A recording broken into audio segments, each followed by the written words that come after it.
Welcome back to our YouTube channel Medical and Nurses Hub. तो आज का हमारा टॉपिक मिडवाइफरी एंड गायनेकोलॉजी। तो मैं यहाँ पे आपको एक बार बता दूँ कि अब जितने भी क्वेश्चन हम पढ़ेंगे नॉर्सेट एग्ज़ाम के अलावा, जो नॉर्सेट सीरीज स्टार्ट हुई उसके अलावा जिनका भी अपकमिंग CHO में एग्ज़ाम होने वाला है किसी भी स्टेट के लिए, कर्नाटक, यूपी, MP कहीं के भी लिए भी, तो उन सभी में भी ये क्वेश्चन हेल्पफुल रहेंगे, क्योंकि यहाँ पर आपको क्वेश्चन है जो पैटर्न थोड़ा चेंज रखा गया है, साथ में इमेज दी हुई है ताकि आपके नॉर्सेट के लिए इम्पोर्टेंट हो। बट साथ में क्वेश्चन CHO या फिर state level staff nurse exam होता है, SSC का एग्ज़ाम होता है, कहीं पर भी नर्सिंग एग्ज़ाम होते हैं, उनमें हेल्पफुल रहेंगे। वीडियो में एंड तक जरूर बने रहें। जो भी लोग चैनल पर नए हैं चैनल को सब्सक्राइब करके बेल आइकन बटन को जरूर प्रेस करें। और एक चीज़ और मैं बता दूं कि जिनका भी नॉर्सेट के लिए एग्ज़ाम होने वाला है उनका सिलेबस 180 मार्क्स हैं, जो 180 मार्क्स हैं, जो 180 मार्क्स हैं आपके नर्सिंग सब्जेक्ट से हैं। और जो आपने अपनी नर्सिंग में पढ़ा है, BSc वालों ने 4 साल और GNM वालों ने 3.5 साल तक पढ़ा है, और आपने जो अपने एक्सपीरियंस से सीखा है उसी में से क्वेश्चन आएंगे। और 30% क्वेश्चन आपको इमेज बेस्ड और वीडियो बेस्ड क्वेश्चन भी रहेंगे। तो यहाँ पर हर एक वीडियो में आपके लिए 6 से 7 क्वेश्चन है जो इमेज बेस्ड, और साथ में उनका रीजनल भी बताया जाएगा कि इन चीज़ों का, इन इंस्ट्रूमेंट का या बॉडी के जो भी पार्ट्स हैं उनका कहाँ क्या यूज़ होता है। सेकेंड इम्पोर्टेंट थिंग कि जो नॉर्सेट 2020 में हुआ था और उसके पहले 2015 से 2020 तक लास्ट टाइम बिहार में पटना एम्स में पेपर हुआ था, वहाँ तक के पेपर अवेलेबल हैं। आप चाहें तो पेपर परचेस कर सकते हैं डायरेक्ट मेरे व्हाट्सएप नंबर पर कांटेक्ट करके, या फिर इंस्टा मौजू की लिंक दे दी जाएगी, तो वहाँ से आपको पूरे पेपर अवेलेबल हो जाएंगे। सभी पेपर ऑफिशियल पेपर होंगे, जिसमें से 2 या 3 पेपर बस मेमोरी बेस्ड पेपर रहे हैं जो प्रीवियस स्टूडेंट ने दिए हैं एग्जाम, उन्हीं के द्वारा बताए हुए क्वेश्चन, और सभी बाकी पेपर ऑफिशियल पेपर हैं विथ आंसर की के रहेंगे। सभी पेपर 1 या 2 पेपर होंगे जिनमें आंसर्स नहीं दिए गए होंगे, बट बाकी ऑलमोस्ट सब पेपर विथ आंसर की के हैं। तो चलिए आज की क्लास में मोस्टली टॉपिक रहेंगे मिडवाइफरी, गायनेकोलॉजी और ऑब्स्टेट्रिकल नर्सिंग के, जो आपके एग्जाम में आने के फुल ऑफ चांस हैं। तो यहाँ पर मैं आज आपसे एक क्वेश्चन जरूर करूँगी कि कितने लोग हैं, या फिर एक वोटिंग भी कह लो आप, कि जो एम्स के जितने पेपर हैं मेरे पास अवेलेबल, एटलीस्ट 23 और 24 पेपर्स होंगे, तो वो आपको एक बार यूट्यूब पर पूरे पेपर सॉल्व करवाए जाएं, या फिर आपको PDF फॉर्मेट में परचेस करना है तो वो लोग ले सकते हैं, कोई भी आपके लिए वो नहीं है। बट जो लोग फ्री आपको परचेस नहीं करना है, तो कितने लोग चाहते हैं कमेंट बॉक्स में चीज़ ज़रूर बताएं कि पूरे पेपर आपको डेली 1 या 2 पेपर सॉल्व करवाया जाए, साथ में सीरीज़ भी करवाई जाए, मॉडल पेपर करवाए जाएँ। तो यहाँ पर जिनका भी 29 अक्टूबर को पेपर है कर्नाटक CHO में, वो लोग भी इस वीडियो को ज़रूर देखें, और जिनका UP NHM में पेपर है नेक्स्ट मंथ वो भी इसको ज़रूर देखें। तो यहाँ पर फर्स्ट क्वेश्चन है जो कि दिल्ली एम्स में आया हुआ था। क्वेश्चन है, इन image which kind of procedure is performing that is used in the labour room. तो लेबर रूम में ये जो प्रोसीजर परफॉर्म हो रहा है एक लेडी के ऊपर, तो इस प्रोसीजर का नाम क्या है। ऑप्शन में है अल्ट्रासोनोग्राफी, NST, एमनियोसेंथेसिस या फिर कोरियोसेंथेसिस। तो ये सभी प्रोसीजर हैं जो लेबर रूम में जो लेबर रूम के पहले भी कुछ किए जाते हैं। तो यहाँ पर क्वेश्चन है कि लेबर रूम में ही ये प्रोसीजर होता है, तो कौन सा प्रोसीजर है।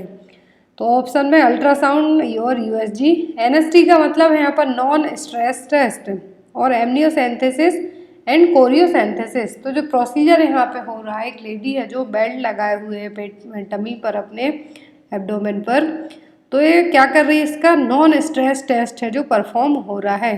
बेबी की हार्ट बीट को चेक करने के लिए प्रॉपरली जो कॉन्ट्रैक्शन आ रहे हैं उस दौरान बेबी की हार्ट बीट सही है नहीं, एक्सेलरेशन और डिसलेरेशन सही हो रहे हैं या नहीं, वो सभी इसमें चेक किए जा रहे हैं। और यहाँ पर एक जो ग्राफ बेस में पूरा बेबी की जो मॉनिटरिंग है वो निकल के यहाँ से बाहर आएगी। ये जो टेस्ट हो रहा है क्या है, नॉन स्ट्रेस टेस्ट, और ये इन्वेजिव टेस्ट बिल्कुल भी नहीं, यहाँ पर किसी भी तरीके की काटापीटी नहीं की जाएगी। डायरेक्ट यहाँ पे आपको बेल्ट लगाया जाएगा और यहाँ से आपके जो बेबी के फीटल हार्ट रेट है वो चीज़ें चेक की जाएंगी। और ये होता कब है, आफ्टर 28 वीक ऑफ जेस्टेशन, जब 28 वीक की प्रेगनेंसी कंप्लीट हो जाए उसी के बाद इस टेस्ट को परफॉर्म किया जाता है। उसके पहले NST नहीं किया जाता। उसके पहले डॉक्टर आपको फीटोस्कोप के थ्रू या फिर अल्ट्रासोनोग्राफी के थ्रू ये सभी चीज़ें चेक कर सकते हैं। But after 28 week of gestation के बाद जो NST है, नॉन स्ट्रेस टेस्ट रहेगा, इसका रिजल्ट सही आता है, इसीलिए आफ्टर 28 वीक के बाद ही NST परफॉर्म करवाया जाता है। और जो प्रोसीजर यहाँ पे हो रहा है इसको क्या कहा जाएगा, non stress test. Next question की तरफ मूव करेंगे हम। What do you mean by salpingectomy? Salpingectomy का मतलब क्या होगा? ऑप्शन में inflammation of fallopian tube, surgical removal of fallopian tube, congenital absence of fallopian tube, या फिर सर्जिकल रिमूवल ऑफ यूट्रस। तो साल्पिंज का मतलब क्या होता है, फैलोपियन ट्यूब, और टॉमी से क्या मतलब होता है, कुछ भी काटना। तो यहाँ पर आपका सिंपल सा क्वेश्चन है कि जो साल्पिंजेक्टोमी इसका मतलब क्या होगा। तो इन्फ्लामेशन ऑफ फैलोपियन ट्यूब क्या होता है, साल्पिंजाइटिस। जब सर्जरी करके ऑपरेट करके फैलोपियन ट्यूब को एक या फिर दोनों ट्यूब को रिमूव किया जाता है तो क्या कहलाएगा, साल्पिंजेक्टोमी। सर्जिकल रिमूवल ऑफ यूट्रस क्या कहलाएगा, हिस्टेरेक्टोमी। तो यहाँ पर तीनों चीज़ें याद रखें। साल्पिंजाइटिस का मतलब इन्फ्लामेशन ऑफ फैलोपियन ट्यूब, और साल्पिंजेक्टोमी का मतलब है surgical removal of fallopian tube, and surgical removal of uterus that mean hysterectomy. तो यहाँ पर ये देखिए, पहले क्या किया जाता है, ट्यूब को, जो फैलोपियन ट्यूब को है, इसको दोनों साइड से टाई अप किया जाता है, देन कट किया जाता है। The Fallopian tubes are tied off and cut apart. दोनों, एक साइड की भी कट हो सकती है फैलोपियन ट्यूब और यूट्राइन ट्यूब, या फिर दोनों साइड की। तो प्रोसीजर और सर्जरी क्या कहलाती है, साल्पिंजेक्टोमी। तो पहले यहाँ पर टाइड ऑफ किया जाता है, देन आफ्टर यहाँ पर कट किया जाता है और इनको अलग कर दिया जाता है। Next is expulsion of grapes like vesicles through vagina is the diagnostic feature of. तो ग्रेप्स, जो अंगूर के गुच्छे होते हैं, तो अंगूर के जैसे कुछ वेसिकल्स देखने को मिलेंगे थ्रू द वेजाइना। तो ये किस डिसीज़ का डायग्नोस्टिक फीचर है, या फिर किस डिसीज़ में जो ग्रेप्स लाइक वेसिकल्स देखने को मिलेंगे और जो भी वेजाइना से एक्सपेल्ड हो रहे हैं। ऑप्शन में एक्टोपिक प्रेगनेंसी, हाइडेटिफॉर्म मोल, एक्लेम्सिया, या फिर डिस्मेनोरिया। तो यहाँ पर एक्टोपिक प्रेगनेंसी का मतलब होता है कि जो भी pregnancy other than fallopian tube की जगह इम्प्लांटेशन होता है वो कहलाएगी। और जो एक्लेम्सिया है वो क्या है, हाई ब्लड प्रेशर, हाइपरटेंशन और हाई ब्लड प्रेशर की प्रॉब्लम है इसमें, प्रेगनेंसी में। डिस्मेनोरिया का मतलब होता है पेनफुल मेंस्ट्रुएशन। तो जो डायग्नोस्टिक फीचर यहाँ पे पूछा है तो एक इसका है ग्रेप लाइक वेसिकल, ये देखने को मिलते हैं हाइडेटिफॉर्म मोल में। तो यहाँ पर आपका आंसर क्या होगा, बी, हाइडेटिफॉर्म मोल में। देखिए इस तरीके से जो यहाँ पर आपको इमेज में एक स्ट्रक्चर दिख रहा है, ये क्या है, ग्रेप लाइक वेसिकल्स हैं, जो कि क्लियर मटेरियल है, इसके अंदर फ्लूइड टाइप से फिलअप होगा, जिसको हाइड्रोपिक बिलाई ग्रेप लाइक वेसिकल्स के नाम से भी हम जानते हैं। और ये जनरली 1 से 3 सेंटीमीटर डायमीटर तक के हो सकते हैं। और इनका ये बनते कैसे, प्रोलिफरेशन ऑफ ट्रोफोब्लास्ट। तो यहाँ पर आपको सिंपल 2 चीज़ें याद रखनी है। हाइडेटिफॉर्म मोल में क्या देखने को मिल रहा है आपको, ग्रेप लाइक वेसिकल्स, और स्नो स्टॉर्म अपीयरेंस भी इसी सेम सिचुएशन में देखने को मिलते हैं। तो एग्जाम में क्वेश्चन आता है स्नो स्टॉर्म अपीयरेंस या फिर ग्रेप लाइक वेसिकल्स, तो किस में देखने को मिलते हैं, हाइडेटिफॉर्म मोल में। नेक्स्ट क्वेश्चन की तरफ मूव करेंगे, उसके पहले आप दोनों इमेज याद रखें, तीनों इमेज याद रखें अपने दिमाग में। फर्स्ट है NST, non stress test. Second is यहाँ पर साल्पिंजेक्टोमी प्रोसीजर बताया गया है कि दोनों, यदि आपको एग्जाम में जरूरी नहीं कि डायरेक्ट पूछूं साल्पिंजेक्टोमी क्या है, हो सकता है आपको इमेज दे दी जाए और पूछा जाए कि यहाँ पर कौन सा प्रोसीजर परफॉर्म हो रहा है। तो ये हो रहा है साल्पिंजेक्टोमी, जिसमें दोनों यूट्रस को टाइड अप करके कट किया जा रहा है। तो क्या है, साल्पिंजेक्टोमी। नेक्स्ट है यहाँ पर जो वेसिकल फॉर्म में, जो ग्रेप लाइक वेसिकल्स फॉर्म में इमेज दी हुई है, याद रखें, हो सकता है आपको ये ओनली इमेज दे के पूछा जाए कि ये है क्या, या फिर किस डिसीज़ में देखने को मिलेंगे, किस प्रॉब्लम में देखने को मिलेंगे। तो ये ग्रेप लाइक वेसिकल जो कि हाइडेटिफॉर्म मोल की सिचुएशन में देखने को मिलेंगे। Next is during the first stage of labour, if the membrane is intact, the patient is advise to walk about, because यदि मेम्ब्रेन इंटैक्ट है लेबर की फर्स्ट स्टेज में और पेशेंट को एडवाइस किया जा रहा है कि आप वॉक कीजिए, तो ऐसा क्यों कहा जा रहा है, ऑलरेडी मेम्ब्रेन इंटैक्ट हो चुकी है, रप्चर होने वाली है, बट तब भी पेशेंट को कहा जा रहा है कि आप वॉक कीजिए, ऐसा क्यों। ऑप्शन में, it decrease the chances of abortion, it reduce the chance of eclampsia, it reduce the chance of antepartum haemorrhage, या फिर it increases the descent of fetal head. तो जब फर्स्ट स्टेज ऑफ लेबर में आप already है, membrane intact है, तो patient को कहा गया कि आप वॉक कीजिए। तो वॉक करने के लिए ही क्यों कहा जाता है? क्योंकि जो फीटल हेड है, ऑलरेडी आप फर्स्ट स्टेज में सर्विक्स डायलेट हो रही है धीरे धीरे, तो यदि आप वॉक करेंगे तो उस टाइम पर जो फीटल हेड है वो डिसेंट होगा और ज़्यादा डाउन साइड आएगा। इसीलिए क्या कहा जाता है, जब आप लेबर पेन में हो, फर्स्ट स्टेज ऑफ लेबर में हो, तो आपको एडवाइस किया जाता है कि थोड़ा आप वॉक कीजिए, ना कि लेटे रहें एक जगह। जो अलग अलग हॉस्पिटल के रूल्स पॉलिसी अलग होते हैं, बट जो हमारा एग्ज़ाम है उसके पर्पज़ से आपको बता रही हूँ कि आपको याद रखना है कि वॉक करने के लिए क्यों कहा जाता है, ताकि फीटल हेड डिसेंट हो जाए नीचे की तरफ और आ जाए। तो यहाँ पर आपका आंसर क्या होगा? D. Next is when the cervix is considered the fully dilated. तो सर्विक्स का फुली डायलेटेशन कब कंसीडर किया जाता है? दैट मीन्स कि सर्विक्स फुली डायलेट हो चुकी है।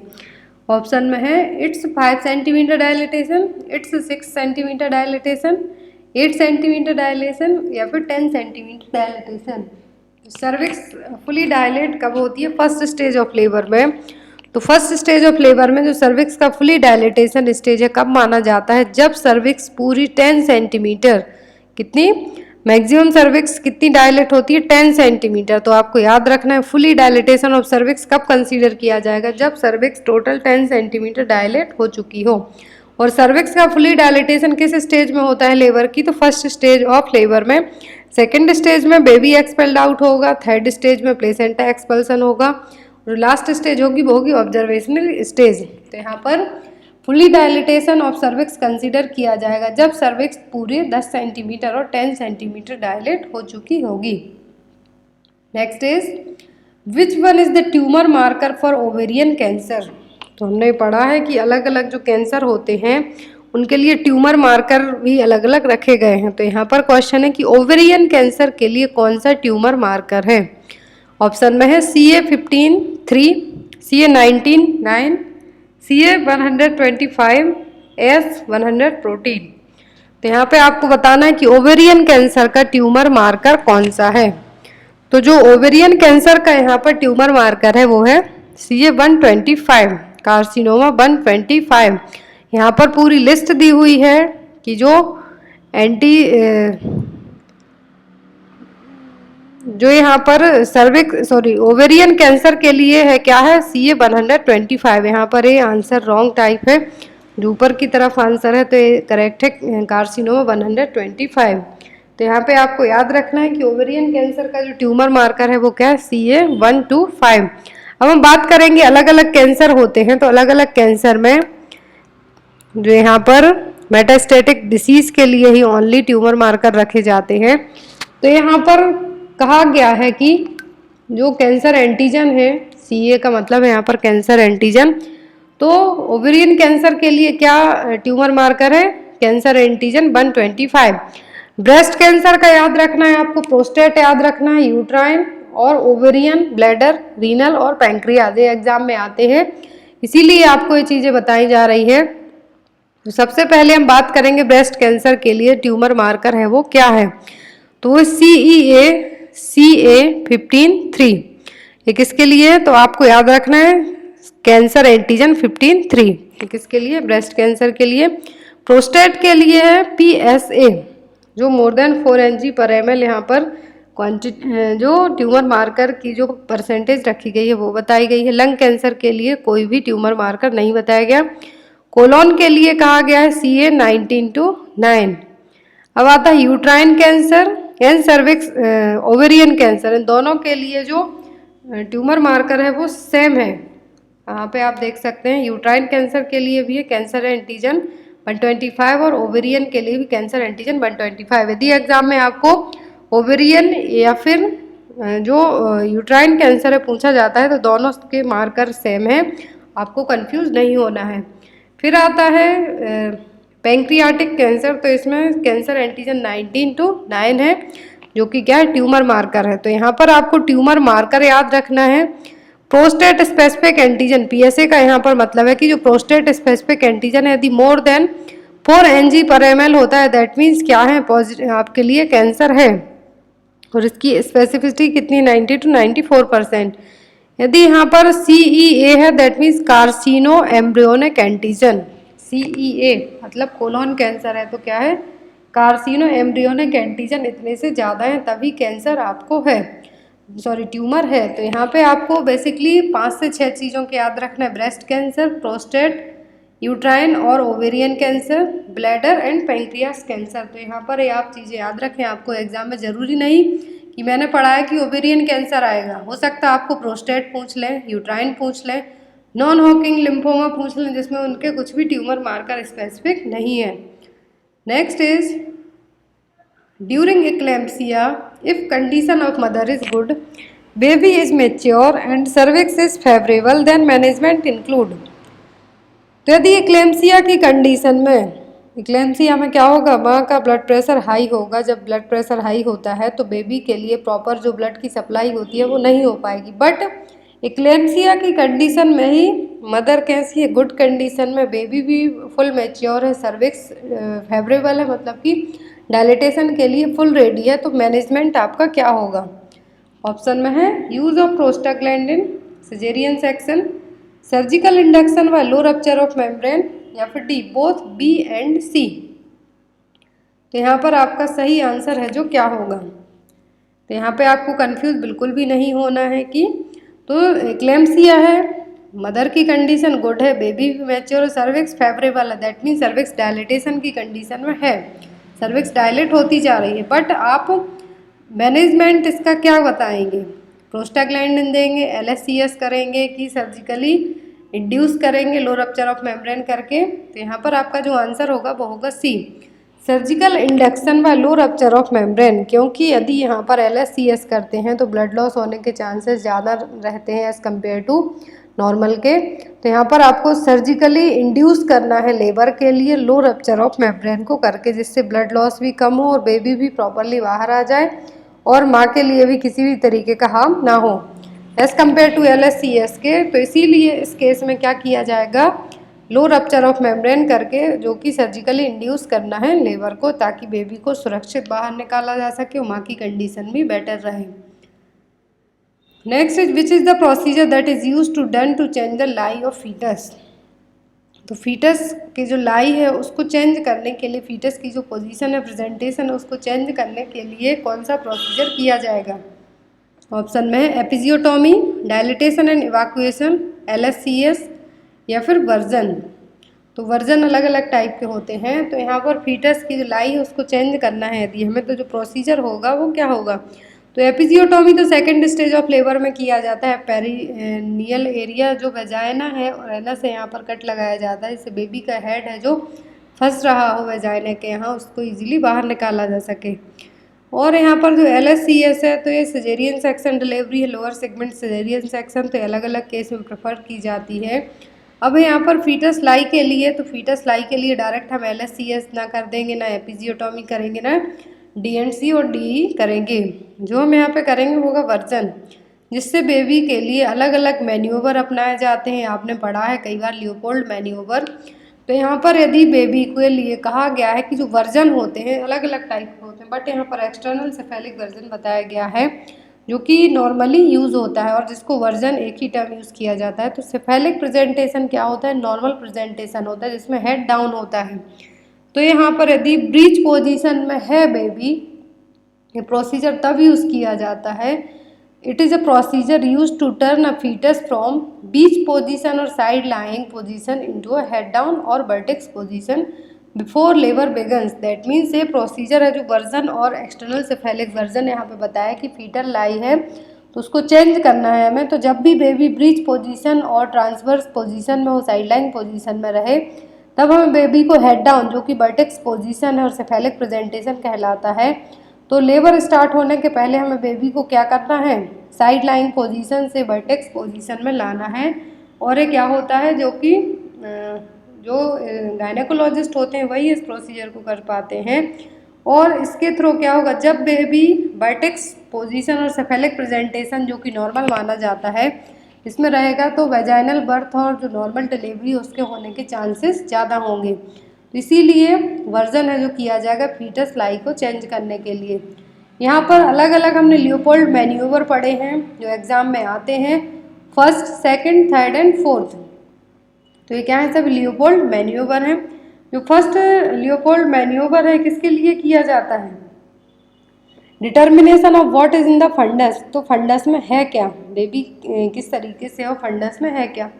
सेकेंड मैन्यूवर होता है evaluation of the fetal back and extremities. Second manoeuvre में क्या किया जाता है, चेक किया जाता है कि बेबी की एक्सट्रीमिटीज और फीटल बैक कहाँ पर है। थर्ड में चेक किया जाता है कि फीटल का जो प्रेजेंटिंग पार्ट है अबव द सिम्फाइसिस प्यूबिस है या नहीं।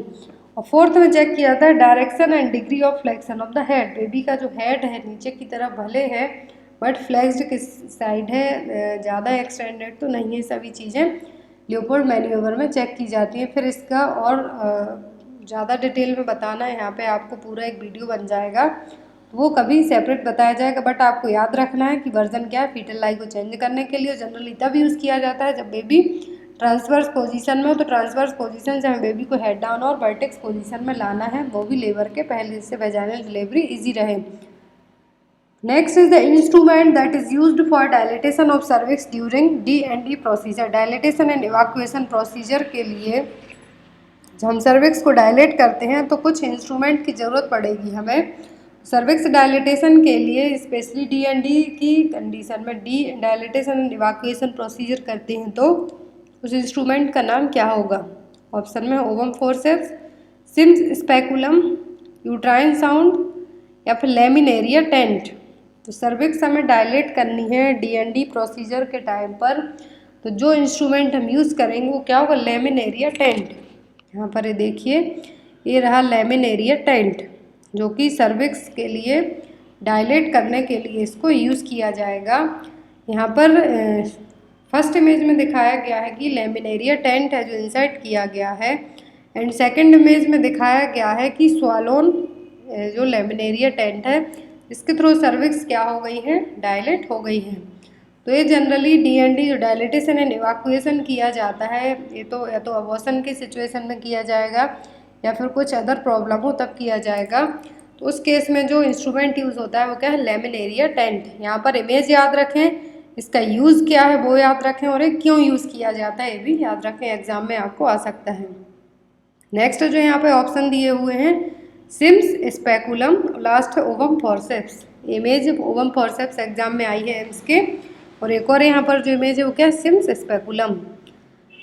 Next is within what period of post delivery should RH-D immunoglobulin be given to appropriate candidate to prevent NTD iso immunisation.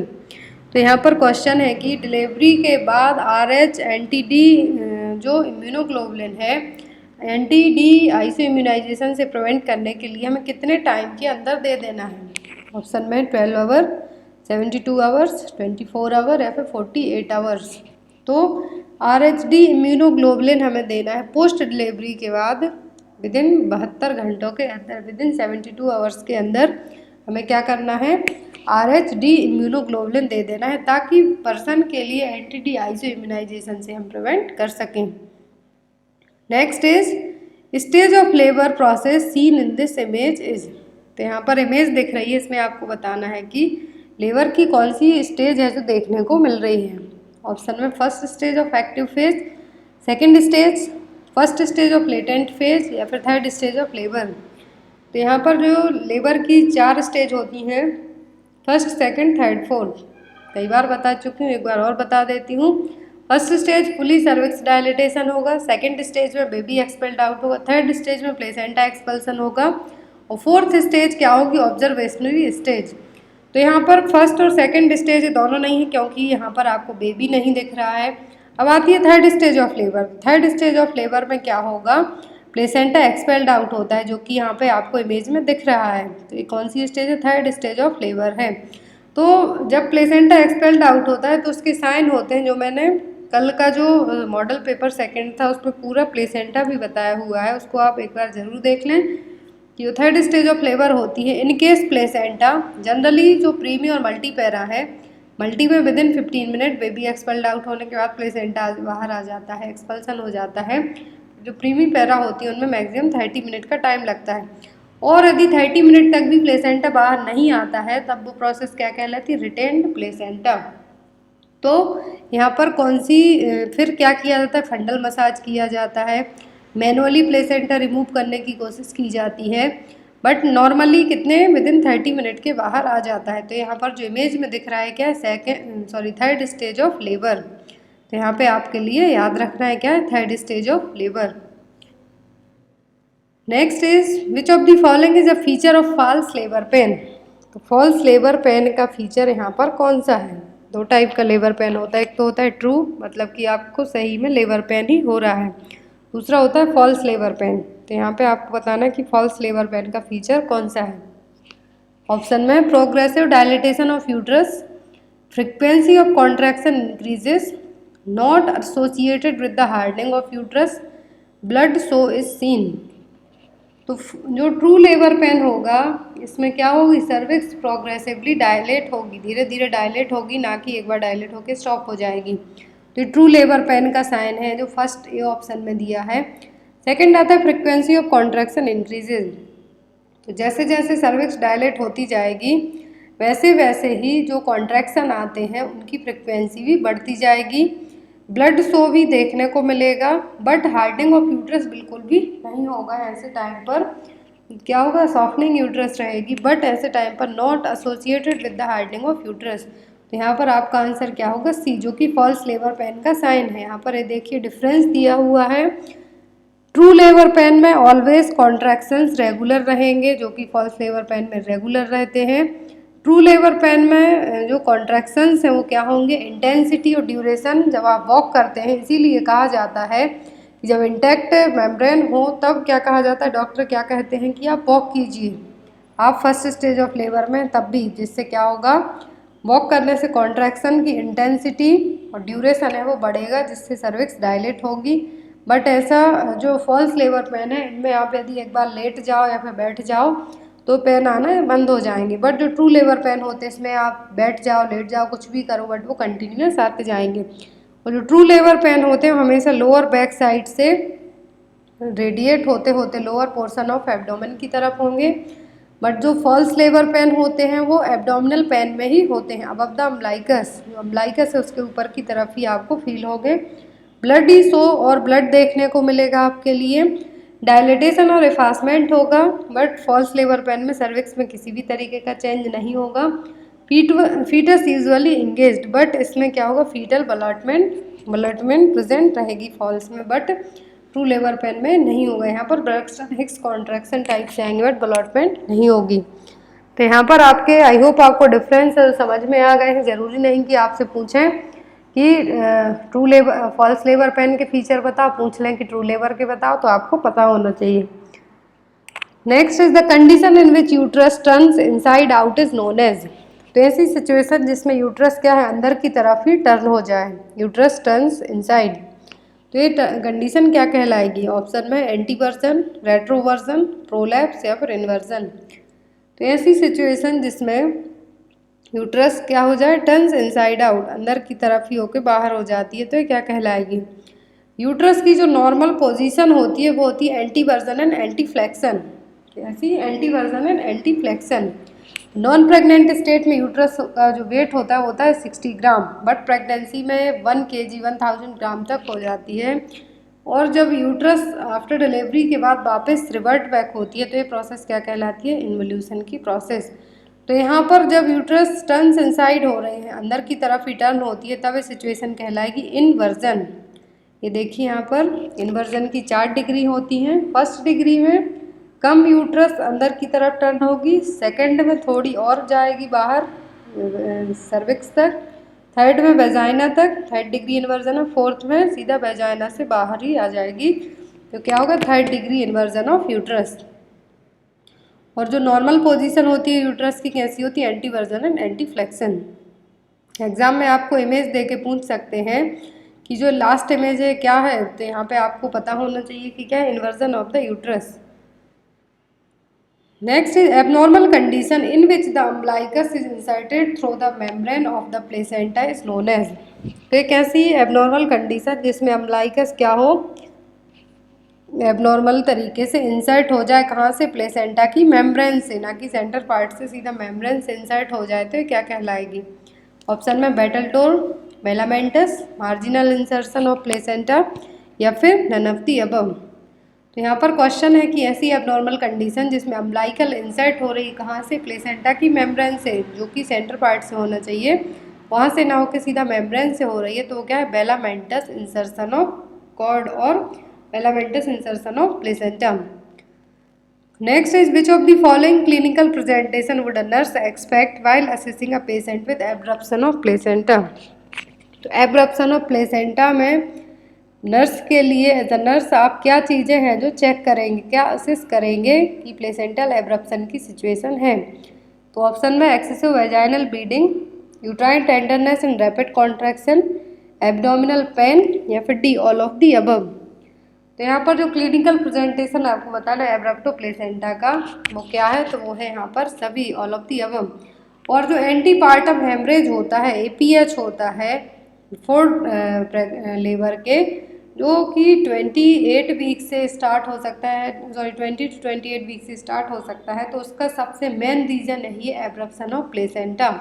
Abruption of placenta में क्या होगी? Vaginal bleeding होगी, जो placenta है cervical ओस तक आ जाएगा। तो इस तरीके से यहाँ पर पूरे क्या हो जाते हैं? एंटीपार्टम हेमरेज के मेन रीजन। और एब्रप्शन ऑफ प्लेसेंटा में क्या देखने को मिलेगा? यूट्राइन टेंडरनेस होगी, रैपिड कॉन्ट्रैक्शन आएंगे, एब्डोमिनल पेन होगा और एक्सेसिव वेजाइनल ब्लीडिंग होगी।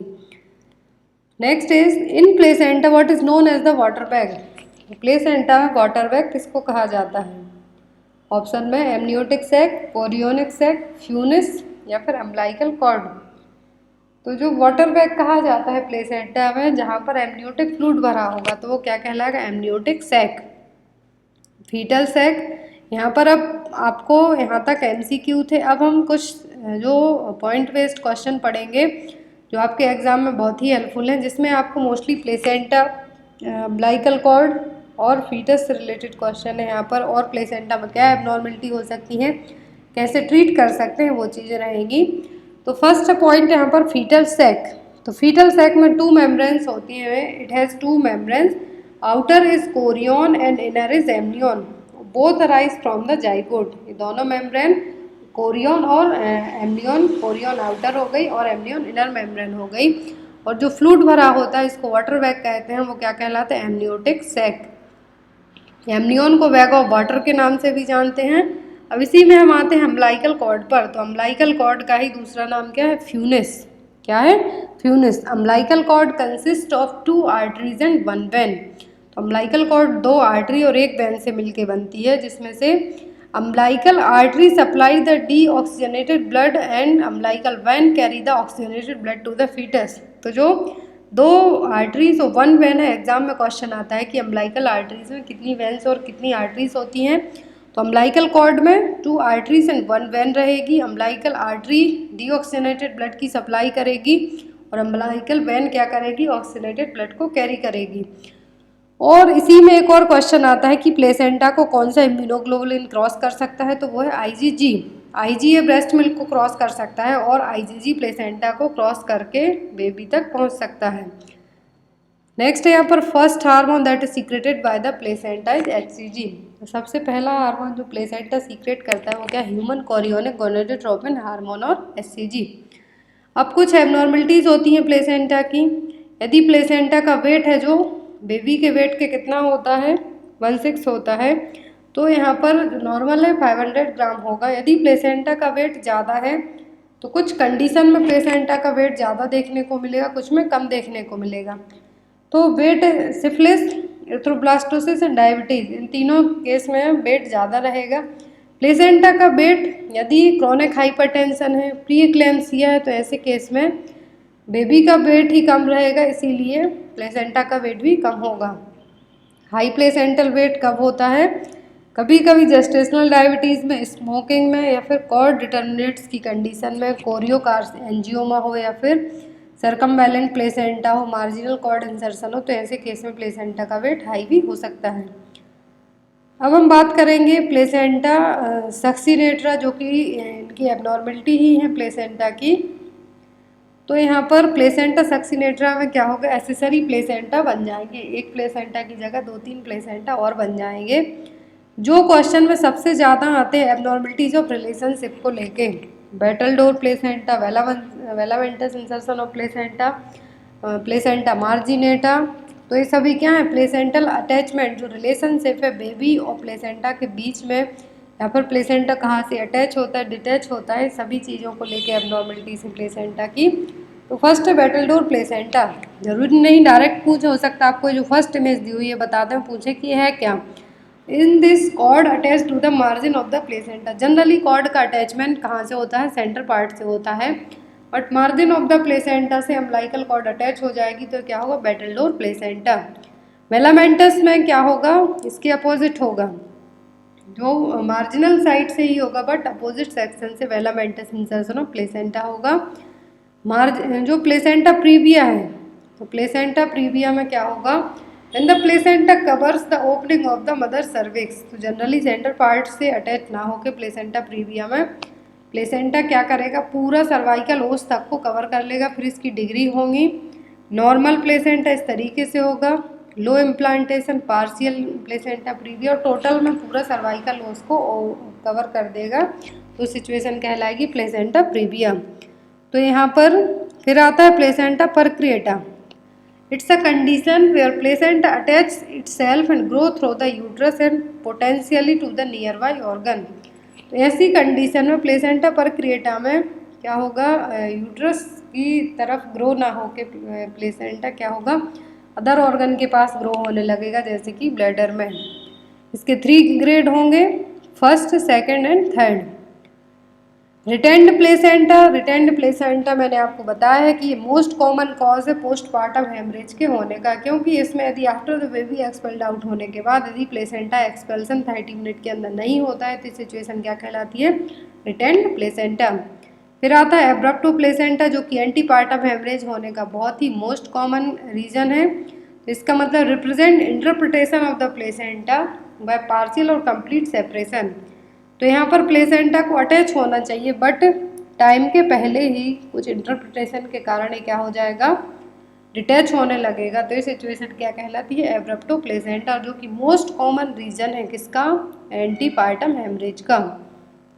वासा praevia, it's a placental abnormality where the fetal vessels lie within the membrane close to or crossing the inner cervical os and generally diagnosed by 98% ultrasound. तो vasa previa में क्या होगा कि जो placental abnormality जिसमें जो fetal vessels हैं वो क्या हो जाएंगी, नीचे की तरफ सर्वाइकल ओस की तरफ क्रॉस करके आ जाएंगी, जो कि एक एबनॉर्मलिटीज है जिससे बेबी को प्रॉपरली सप्लाई नहीं होगी। और जो आपने पढ़ा होगा, आपने सुना भी होगा कि बेबी ने 1 राउंड अपने गले में कॉर्ड लगा ली है, 2 राउंड लगा लिए हैं, तो ये सिचुएशन क्या है, वासा प्रीविया। और जब 35th वीक की स्कैनिंग होती है उसमें इजीली डॉक्टर्स को फाइंड आउट हो जाता है, तब डॉक्टर वहाँ से सजेस्ट करते हैं कि 1 या 2 राउंड है तो नॉर्मल वेजाइनल डिलीवरी में वो निकाल सकते हैं।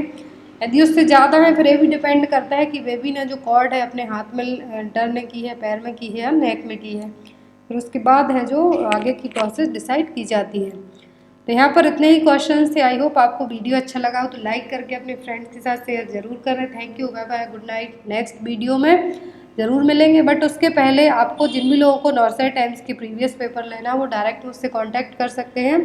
सेकंड थिंग कि आप कमेंट बॉक्स में ये चीज़ ज़रूर बताएं कि आपको एम्स की प्रीवियस पेपर सॉल्व करवाने हैं या नहीं, आप ही के व्यू के अकॉर्डिंग आपके लिए पेपर सॉल्व करवाए जाएंगे। Thank you, bye bye.